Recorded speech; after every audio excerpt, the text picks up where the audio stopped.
Robert Rip. I live at 77 Sunset Road, Massapequa, New York. I have a couple of concerns I'd like to address. The first is I'd like to turn in this request for a code enforcement investigation. I'd like to return your political sign. Oh, I'm sorry. That won't be accepted on Okay, government property.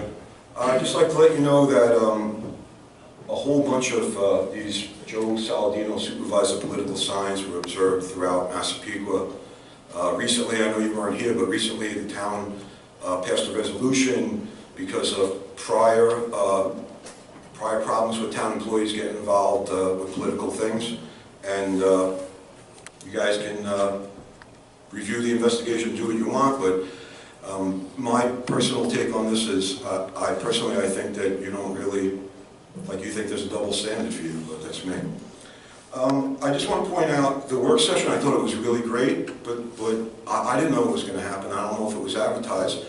And the subject matter, like Councilwoman Alicia had noticed, there are a lot of residents, because the fact is, it's not just Oyster Bay.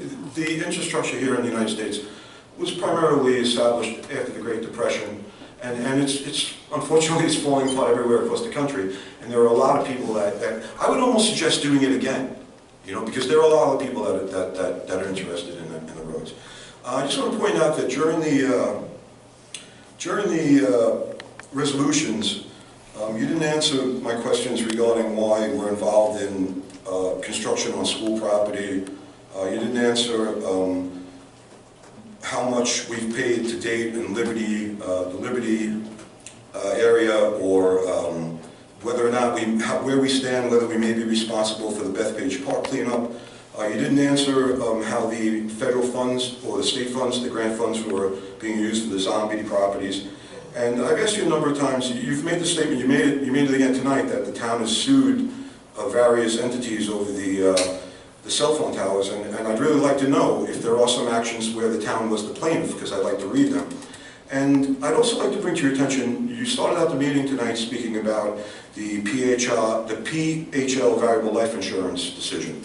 And I also have with me the Phoenix Life Insurance, a recent decision on May 30th. And what I really can't understand is, maybe I'm misinterpreting it, but the way that I read it is, the town's standpoint is that we weren't liable because the amendments to the agreements would have violated the Constitution, and that the individuals involved operated outside of the scope of their employment. That's what makes them illegal. Now, what I don't understand is that the individuals are named as Leonard Genova and Frederick May, and evidently there was a letter obtained from Harris Beach LLC, which gave an opinion that what they were doing was correct. So I don't know how Harris Beach LLC was ever hired, because I don't think there was ever a resolution to hire them. I'd like to know who hired them. And what I can't understand is, you know, none of us really know what's going on with the litigation or the representation, because everything's done in executive session. But for the life of me, I can't understand how well, I'm sorry, maybe I'm wrong with that, but for the life of me, I can't understand how none of you knew that Leonard Genova was party to this. And I don't understand why we're representing him, and we're paying to represent him. I don't understand why. I have the information with me. I can provide it to you later if you want to substantiate what I'm saying. And I also don't understand. It's just not correct. Okay. I also don't understand.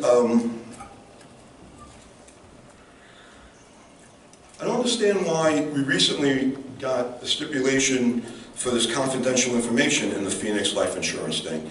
It seems like it's almost like a gag order that you don't want anybody to know what's going on.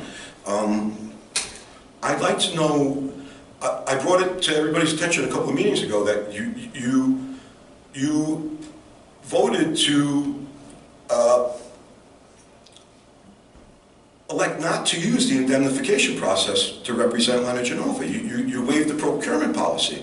And I just don't get it, how, if this was the gentleman who Mr. Vendetto sat here and called Frederick May a heinous rogue attorney, but it turns out that Len Genova is the heinous rogue attorney. I don't understand why none of this information is being made public to everybody. I think people want to understand what really happened, because the town is a victim, right? I agree with you. And I'm glad that we don't have to pay the $9 million.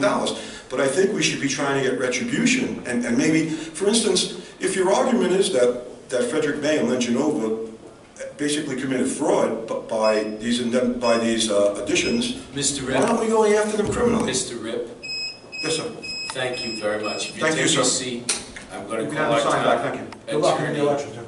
Thank you for your support and your endorsement. If our town attorney could please step forward. I realize this is the last speaker and it's been a long day, but I would like to get the facts out. Mr. Rip has been making accusations in person, online, and